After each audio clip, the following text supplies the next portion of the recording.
pointed this out a couple times in the past, but the site that I'm headed to today, their occupation was somewhat unknown.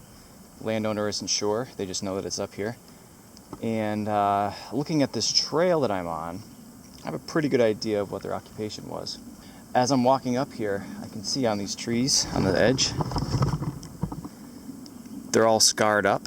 You see there's one there that has a scar, there's one there that has a scar, this one down here has a scar.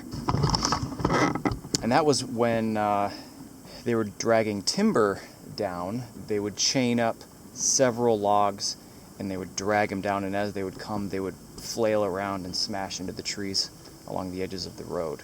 One thing that I just noticed as I was talking is this is the trail that I'm walking up, and I noticed there's a scar here, there's a scar here, and if I look, this tree here is the one with the scar, and none of these do. So I would have to assume this was the old road, and you can actually kind of see that it goes straight that way. And while I was told to stay on the road, that might be a way to investigate some other time. So that's pretty cool. So we're going to assume that at one time at least this area was all logged, and maybe the cellar up here was, I don't know, the worker's house or the landowner's house or whatever. So we're going to keep walking and see what we can find.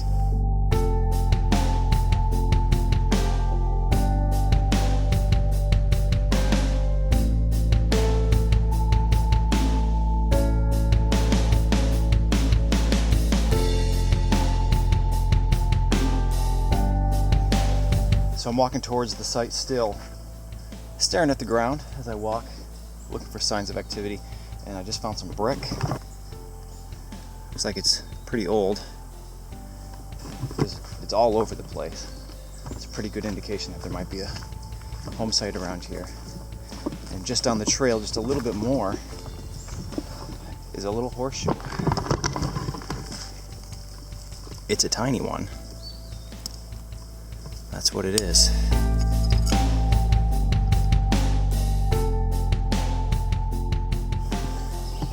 Alright, well, we finally made it to the cellar. It's a little bit more of a hike than I was expecting to do today, but we're here. And it appears as though we're trying to outrun another thunderstorm. I don't know what it is lately about metal detecting in the rain, but looks like that's what we're going to be doing today. So, I don't know, let's take a look around, see if we can find a few things before we get wet. Alright, well, we have our very first target here. I'm actually still in the road a little bit. And it's round, and based on the number on the metal detector, I'm going to assume it's a button. But let's double check here. Yeah, that's exactly what it is. Alright, what kind of button do we have here? Alright, it's a little brass, probably mid-1800s flat button. Would have been gold-plated or maybe silver at one time. Nothing on the front, but this is a good sign. Let's keep going, see what else we can find. Well, it's been so slim pickings here that I've been digging tones I normally wouldn't, scratchy iron tones. And to go along with our horseshoe, we have an oxen shoe. Something that I didn't realize really until recently. Think about an oxen. I mean, it's a cow. I mean, I know that the terminology is not correct. It's not a cow, but it's that kind of animal, So they don't have hooves, they have cloven feet. So that's why when you find oxen shoe, there's two for each side of its hoof. So that's what that is, oxen shoe. Pretty big one. These are very, very common. I don't dig them very often because I try to stay away from iron targets, but it's pretty cool. Throw it in the bag. Keep on going. Alright, well, I just found an ox knob, and if you've seen any of my other videos, they always sound like coins, and I always get so excited, and I dig it up, and it's an ox knob, the thing that goes on ox horns. It's a big piece of brass. And they sound beautiful, and it's always a little bit disappointing. So it was like 10 feet away, and I got another very similar target. Didn't film it. Dug the hole. Pretty sure it's a coin. I haven't looked at it yet. It's still down there. It's green. We'll take a look at it together. See what it is. Alright, where did it go? There it is. You see it?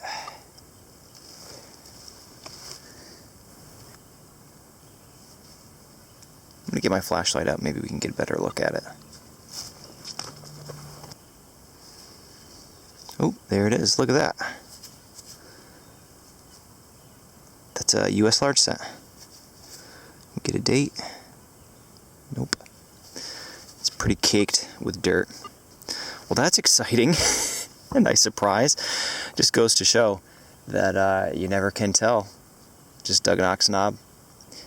It's a very, very similar target right next to it. That's beautiful. Well, clearly there was action in this area, so we're gonna spend some more time here, see if maybe we can find a few more things. So I just saw this tree over here. Check this out. What do you suppose happened there? It looks like it broke and was just hanging on by a little bit, and it just grew all together again. That is crazy. The will to live was quite strong in this little tree. Never seen anything quite like that. Alright, let's keep going. Alright, starting to sprinkle out here. We just got a little spoon bowl.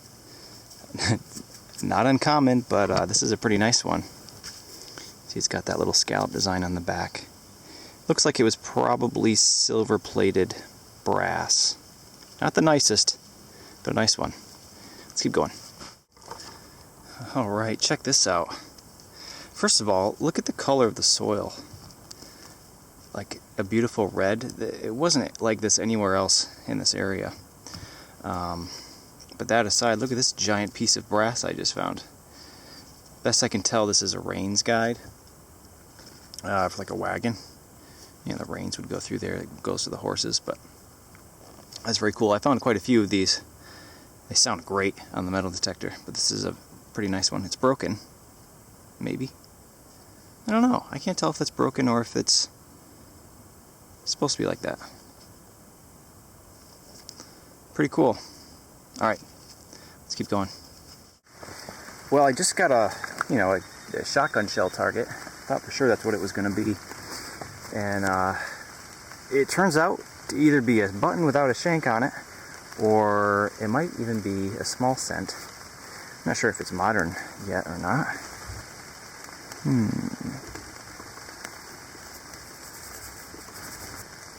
Get my little flashlight here. You see that? Looks like the back of an Indian head scent. It's on the front here. Yeah, it's pretty crudded up. Let me see if I can get it clean here. Alright, well, you can see there it says 1 cent. But on this side, that looks an awful lot like a flying eagle scent. Now, I've never found one, so I can't say for sure, but I definitely don't see an Indian head on there. And it looks like we've got a little bird facing left with his wing up, and this is quite thick, like a fat Indian head scent. So, geez, that's what I'm going to go with. That's pretty amazing. That's a first.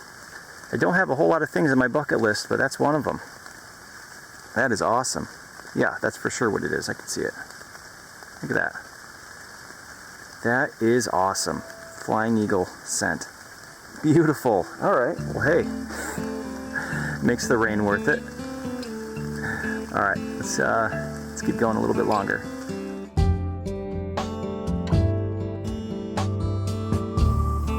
So I was just sitting here having a break, and I got to thinking about.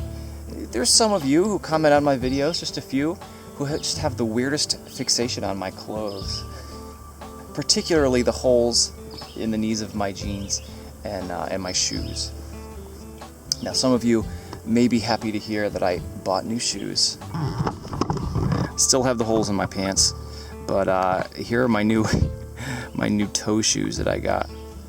When I was looking for some new shoes, first and foremost, I wanted to make sure they didn't have any metal in them for metal detecting. I think that's probably obvious. And I was also looking for something with the thinnest sole I could possibly find. as close to barefoot as I could get. I like to be able to feel the rocks under my feet, to be nice and quiet out here. And these seem to fit the bill. They have a bunch of holes in them, so the water can run right out. The company that I bought these from, I have no affiliation with them. I'm not even going to tell you what brand they are, but I like them. They seem to be holding up so far after 3 hunts. We'll see how they go. See how stepping on the shovel affects them. I don't know. They're very, very thin. The sole is very thin. So anyway, we're gonna keep going, and I look forward to hearing all your comments on the holes in my jeans.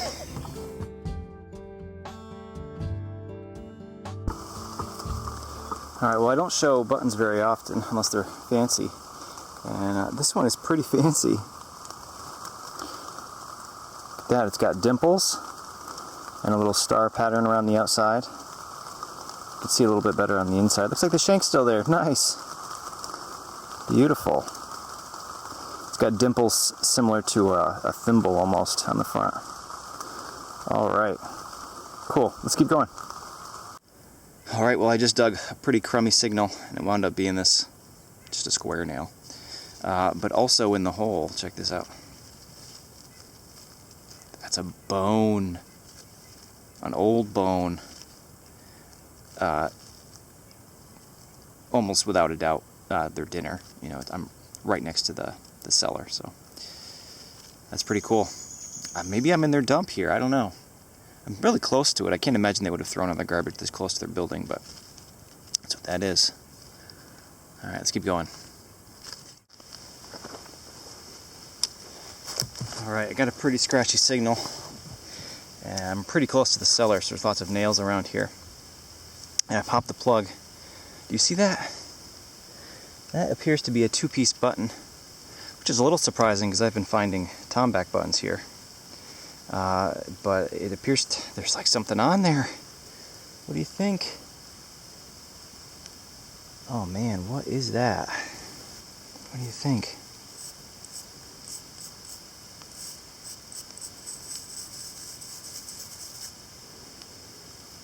I don't know.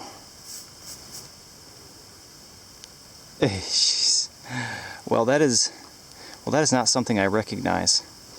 But down here, a water drop just landed on it. Maybe you can see that. It says Maine. Maine. I have no idea how old this might be. Off the top of my head, I'm going to say mid-1800s, but I'm going to have to look it up at home. It's a Scoville. Beautiful, a little Maine button. That's funny. Maine is the vacation spot of choice for my wife and I. She was born in Maine.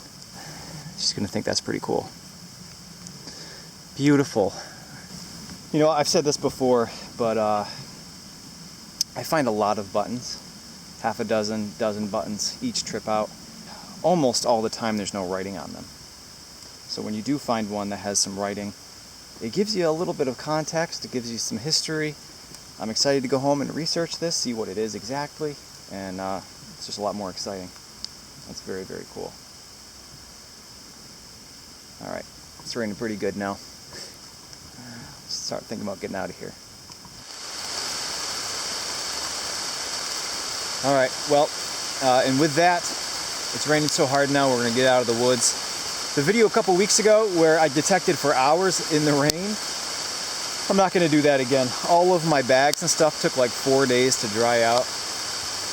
It's kind of a pain. So we're going to get out now, and I actually did hear some rumbles in the distance. So probably not a great idea to be in the woods during a thunderstorm anyways.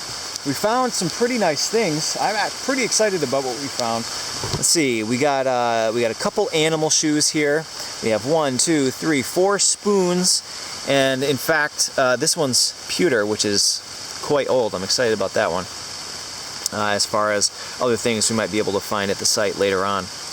Let's see, we have 4 just kind of civilian buttons. There's one of them is tomback, the rest of are brass, and one of them is actually, you know, that domed one that I showed him. It's pretty cool. We have our Rains guide. We have another toe tap. We found one 2 weeks ago. A little iron buckle. And our 3 little finds of the day down here. I don't actually have any dates off these yet, but we do have a large scent and our flying eagle scent and our main button, which I'm pretty excited about. So as I mentioned, I don't have a lot of things on my bucket list of things that I haven't found yet that I really want to, but that was on there, and scratch that one off, I guess. Still looking for that gold coin. Thought maybe 2018 would be my year, but it hasn't been yet. I also wanted to show some of my trash, which I never show, but you can see how much ammunition that I find. Shotgun shells, spent brass, all different calibers. Looks like we've got some 20 gauge and 12 gauge, a couple different in there. All right, I gotta hike out of here now. Thanks for watching. I'll see you soon.